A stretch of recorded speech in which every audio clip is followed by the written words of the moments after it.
নারী? বলছে সুন্দরী নারী আমাকে পাবে না। বলে কেন? না ও প্রতিবারে ভুরু শেভ করতে যাবে বিউটি পার্লারে। স্বামী খেতে চাইলে বলে তুমি বেড়ে খেয়ে নিতে পারো না? কি গো, একটা বই দেখেছিলাম মায়ের সঙ্গে, মায়ের কোলে দেখতে গিয়ে, মায়ের কোলে বসে বসে বই দেখতে গেছিলাম। সে ফর্সা হবে বলে মুখে ধনে পাতা মুসুরের ডাল মেখে নিয়েছে। ধনে পাতা মুসুরের ডাল মেখে নিয়েছে। এখন তার স্বামী বলছে ছেলে কাঁদছে, তুমি একটু কোলে নাও। চুপ করো। আরে ছেলে যে কাঁদছে, কান্নাকে মানে তুমি নিয়ে নাও। যে বলে তোমার কি আমার মুখে হয়ে গেছে যে তুমি কথা বলতে পারছো না? দিলে তো চুপ করো। কি হলো চালু করো। আমি ফর্সা করে দিলে তোমার কষ্ট হয়। আরে কি হয়েছে তুমি বলবে তো? কি হয়েছে?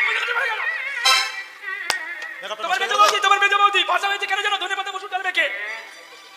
আর এদিকে শাশুড়ি মা বলছে আমি তোমাকে যে ধনে পাতা দিয়ে জিরের ঝোল করে দেবো, ধনে পাতা কই? তোমার শ্বশুর মশাই বলছে আর কোথায়? তোমার বৌমার গালে। ঠিক তেমনি সুন্দরী নারী কখনো ভগবানকে পায় না। তার কারণ সে শুধু সাজায় ব্যস্ত। আর 20-25টা শুধু যাবে আয়নার কাছে, যাবে নিজেকে সাজবে আর অহংকার করবে আমার মতো বোধহয় আর কেউ না। ওরা কোনোদিনই পায় না আমার।